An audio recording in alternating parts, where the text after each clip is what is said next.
Hey beautifuls, my name is Giselle, co-host of the Strong Sunflowers podcast and founder of G is for Growth. And today's video is going to be all about what I wish someone would have told me on Valentine's Day. Like this Valentine's Day, last Valentine's Day, it's years ago, like things that we need to hear. So I'm really excited to bring this video. If you guys really like what you see and if you've seen other videos, make sure you like, share, subscribe, hit that notification button, all of the above. But I am coming to you guys a little different. Okay, I'm always changing my hair, so every video is gonna be different because you don't know what you're gonna get. But today, you get the fro.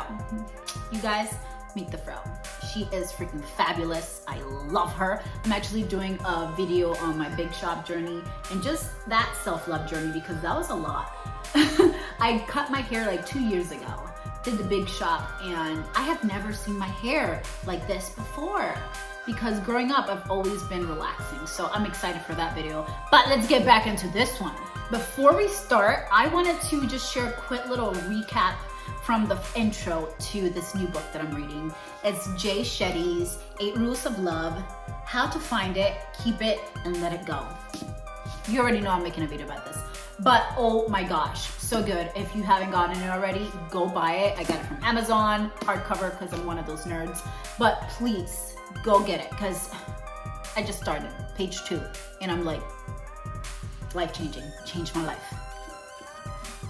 What is the difference between like and love? Asks the student. The teacher responds, when you like a flower, you pluck it. When you love a flower, you water it daily. Period, okay? And if you wanna know the rest of the juicy details, go get the book. But oh my gosh. The difference between like and love, when you like something, like a flower, you pluck it.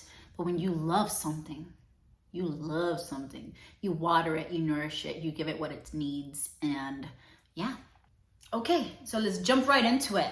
Number 1, listen to me clearly. You made him special. You made him this amazing human being, can do no wrong, perfect for you person. You made him special. You made him so amazing that every time you looked at him, it gave you butterflies. You did that. We, in all reality, are just normal people. Normal people that are viewed by other people as freaking amazing. Okay, because your partner may just be your partner, but to you, he is amazing. He's this amazing human being. So remembering, like, you made him special. And at the same time, I know that this boy or girl, you know we don't discriminate around here. I know this boy or girl made you feel loved and seen and special, you know, because it goes the other way around too. You made him special and he might have made you feel special, but honey, you have to remember that you were special before he came around. You already had all these special qualities about you because we're all unique. We are all a world in our own being. We're all special. So just remember, like, stop waiting for someone to tell you you're special because you already are special. I just found out that I am a Leo rising. Now it's all like making sense. It's all about G. It's all about G. I'm special. I'm Queen Bee. I'm the creator. That's it. But that same energy you can apply to your own life, you know? You're special and you make the people in our life special. We make them special. So make sure you don't forget that. And I wish someone would have told me that because for the longest time, I was seeking for other people to make me feel special, to other people to give me my worth when, honey, $100 bill is a $100 bill. The second tip that I have that was really game changer for me is I know that he's a good guy, but he is not the good guy for you. I repeat. I know that he is a good guy, but that doesn't mean that he's a right guy for you. This was really hard for me because at 19, I married my best friend. I knew he was a good guy. He is a good guy. And it was really hard for me to step away from the marriage knowing that I was leaving a good guy, you know? Like when people would ask me, why are you getting a divorce? I don't know. I am just so unhappy. I mean, there were reasons, but we ain't gonna talk about it. But I was just so unhappy. But at the end of the day, like, I remember my mom was like, Giselle, what are you doing? He's a good man. He may be a good man, but he's not the good man for me. And I really had to change my mindset of like, I have to stay in this space where I am not seen and valued and taken care of the way that I need to be taken care of, to, oh my gosh, outside of this, there's abundance. There are multiple people that are good men out there. There's multiple men and women that are good out there. I don't have to stay in this just because he's a good guy, but he doesn't make me the happiest that I know that I can be. He is not making me reach my potential like I know that I can reach it with someone. The connection is just not there, even though he's a good guy, okay? So changing your mindset to be more in abundance of what we want. I promise you, what we're seeking for is seeking us. The love that we want is seeking us. So we have to really change our mindset to be more abundant, to be more of, oh my gosh, I know this is good, but I know that what's coming next is gonna be even greater, even bigger. Because I remember when I was going through divorce and I separated, I felt like I was gonna be alone forever and that I was gonna become a cat lady and that no one was gonna love me. Who was gonna love me? Again, this is 23, 24-year-old Giselle. Like, I'm so young, but I have this mentality engraved in me of like, marriage is forever. You're supposed to stay together forever. This is your soulmate, the love of your life, the only person for you. And when that didn't work out, I was lost for a couple of years there, trying to figure out like, okay, was that my soulmate? Was it not my soulmate? Is my soulmate out there? Do I even have a soulmate? God, did you forget about me?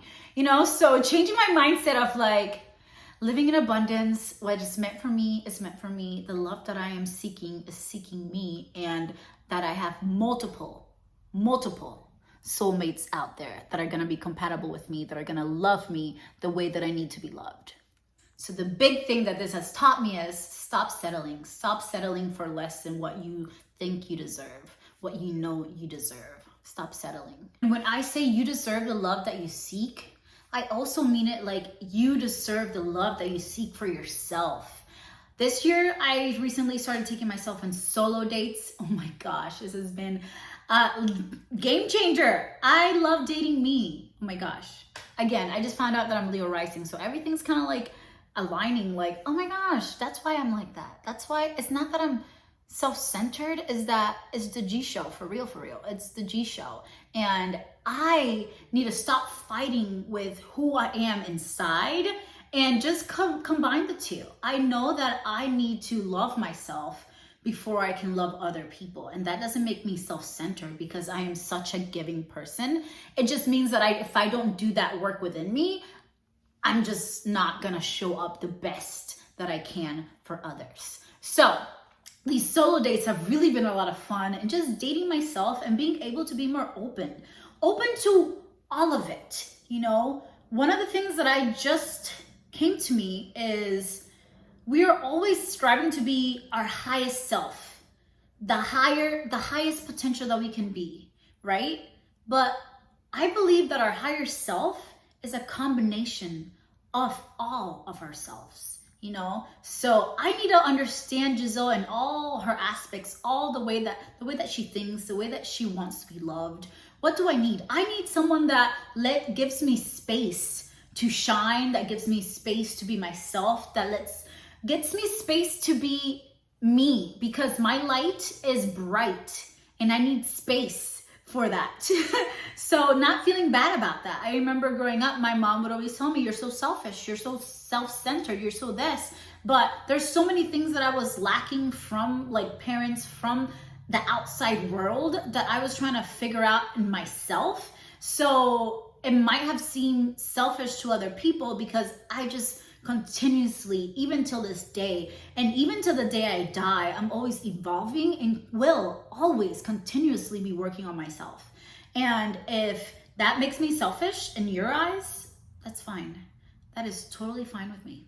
When you start giving yourself the love that you seek, you just tolerate less bullshit from other people. You tolerate less bullshit, not only from platonic relationships, but in romantic relationships, like, you know what you want and you know what you deserve, and you know, this is the most important part, you know the way that you want to be loved.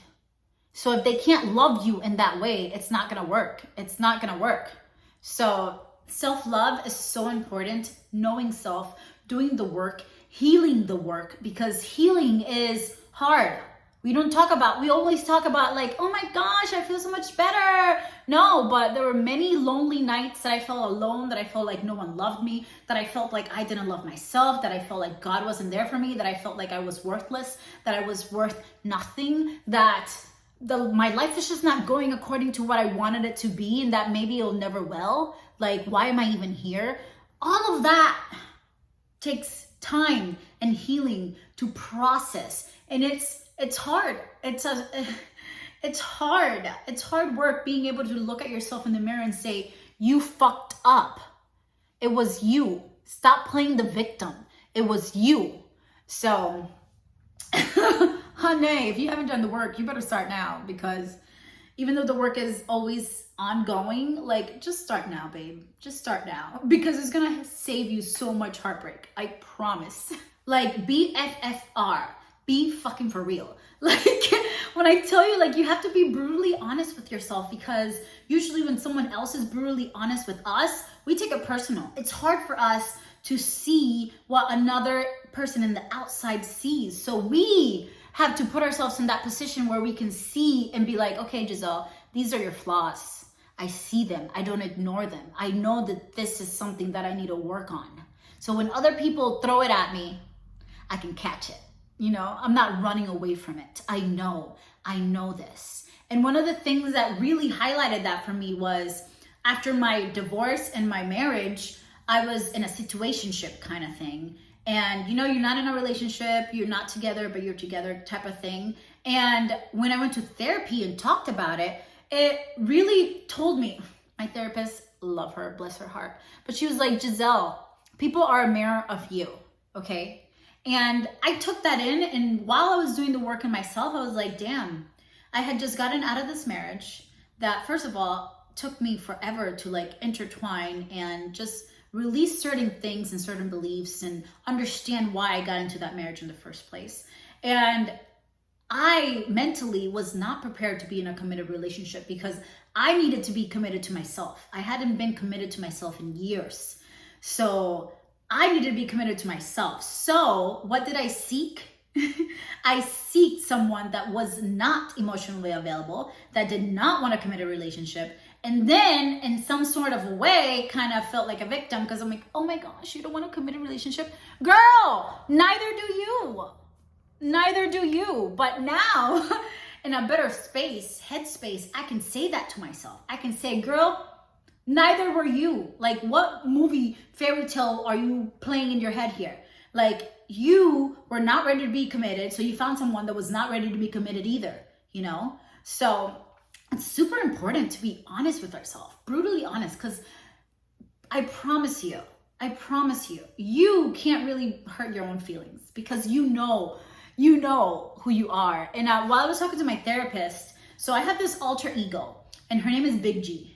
Big G is like zero sugarcoating, no bullshit, tell you like it is. Like, she a bad bitch. Like, I love her. She usually comes out in my life before. She usually would come out in my life when I was having these like major life changes, and I'm trying to figure out like what I'm supposed to be doing and who is Giselle, who am I? And she's the one that would come up, and she's like my higher self, you know? And she would just come up and be like, okay, girl, this is your fault.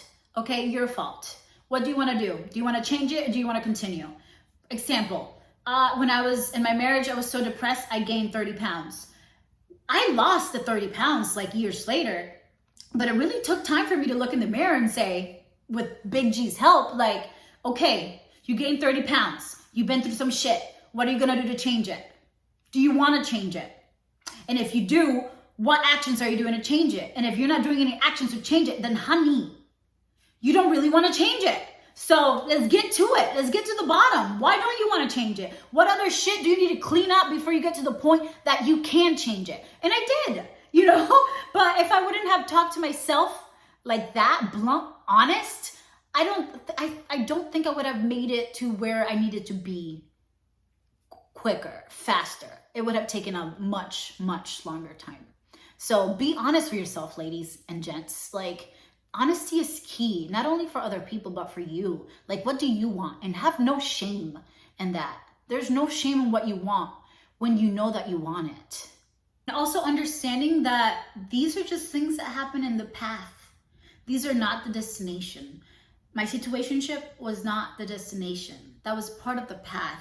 My first marriage, it wasn't the destination. And remembering that, because I'm actually gonna do another video about this, about just the trauma that growing up religious really holds on you. Because I grew up in the Mormon culture of like, you're always thinking like eternal perspective. You're always thinking of forever, we're together forever. And that really hinders you to be able to cut people out of your field that no longer serve value because you keep thinking forever. Not only relationships, friendships, people that come into your life. When they say people come into your life for a season, people come into your life for a season. And for the longest time, I was trying to make that season the whole time, like keep them forever. And it's like, no, they're not meant for you to be in your life forever. And that's okay. There's peace in that. Find peace in that. Find peace that the only person truly to be in your life forever, it's you. Literally. The only person that's going to be in your life forever is you. So get at peace with that. And then let all the other shit go, man. When it needs to go, when it decides to go, let it go. Another thing I wish someone would have told me is that I'm focusing too much of being the right person for someone else, to fitting into somebody else's mold, to be the kind of girl that someone wants, when in reality, I need to be focusing on who do I want? What kind of person do I want? And stop focusing if I'm the right person for them, and start focusing if they're the right person for me. Like the other day, oh my gosh. So there's this really cute guy. I mean, I guess he's cute. Kinda. I don't know. My mind is like, is he cute? I don't know. I changed my mind. And I'm allowed to change my mind.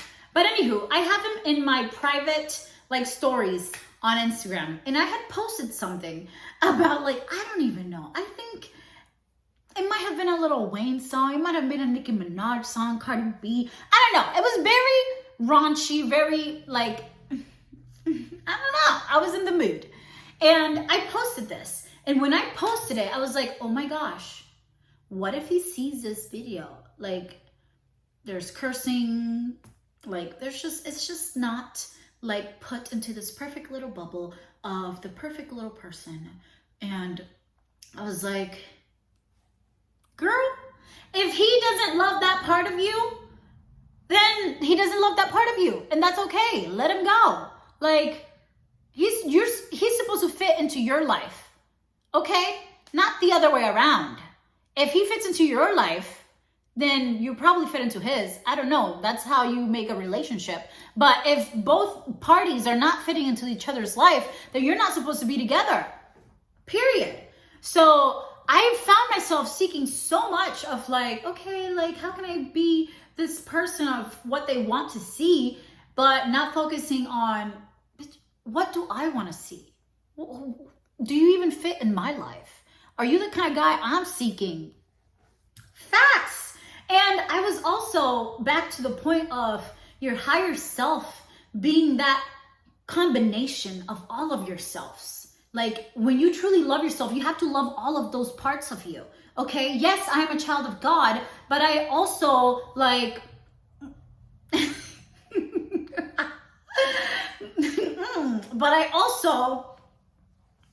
we're just gonna leave it at that. But you know, like it's all of me, you know, I am this person, I'm a traveler, I am this person, I'm an extrovert, I'm also an introvert, I love my alone time. There's just so much duality in a person that you have to accept and love all of those parts of you first. And then if someone else comes into your life and loves them too, great. But don't expect me to be this like religious Christian cookie cutter girl, because I'm not. I am cookie cutter with some hood and some ratchet music. I'm gonna shake my ass if I want to. I'm gonna do the valse if I want to. Like, I'm gonna do whatever I want to, dance some salsa. Like, I'm just a very complex human. And if you love me, and you have to love all of me. And if you don't love all of me, then I don't want you here, because I love all of me. I love all of me. I can love Jesus and play some trap music. Okay? Duality. For the longest time, I was taught that love equaled sacrifice. That if you love someone, you had to sacrifice for them. And sometimes that meant sacrificing your boundaries, sacrificing your joy, sacrificing the things that bring you happiness. And now as a 27-year-old woman, I'm like, hell no. That sounds like some bullshit to me. That sounds like self-betrayal. And I'm not doing it. I'm just not doing self-betrayal like that anymore. That is not love. That is not how you love other people. You don't love other people by self-sabotaging yourself and not loving you. That's crazy. That's crazy to me. And that's something that I wish someone would have told me sooner. Like, I don't have to. I don't have to sacrifice the things that make me to be loved. I can be loved just like this. And when I say just like this, just know that I'm always evolving. I'm always becoming my higher self. I'm always getting closer to that higher self, because I'm understanding all of myself. And in this journey of evolving and evolution of self, I really need someone that's gonna love me throughout that journey. That's gonna love all the Giselles that it brings, you know? And I wanted to bring this into the video because this is the love mantra that I listen to every morning, and I love it. It's from Doce Vida, and she says, think of the kind of love that you want, the kind of love that you need, the kind of love you deserve. Your soulmates are seeking you. Your soulmates desire you. Your soulmates are you. For the longest time, I felt like I needed to be saved and chosen from this Prince Charming that was going to come into my life and bring everything that I needed, everything that I was lacking. But as I keep going in this journey, I understand that I am my own savior. I am my own savior. I am a child of God. My father and my mother are kings and queens and gods and goddesses. That means that there is God and goddess within me. I am my own savior. And I'm just saving me. One day at a time, I'm saving me. And I'm not waiting for someone else to do it. I'm not waiting to be chosen.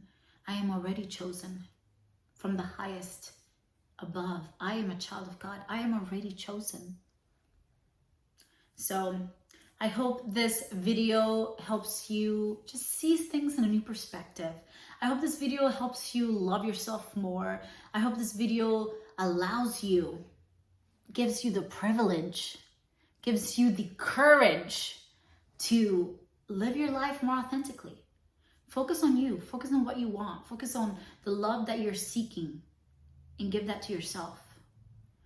This Valentine, I hope that you know that you're loved, that you are cared for, that you are someone's soulmate, that you are your own soulmate, that you are your savior, that you don't need to be chosen, that you are already chosen, that you are special, that you have the power to create and make others be special in your own eyes, in your own world, that you are the creator of your own world, which is your life, that you deserve the love that you seek.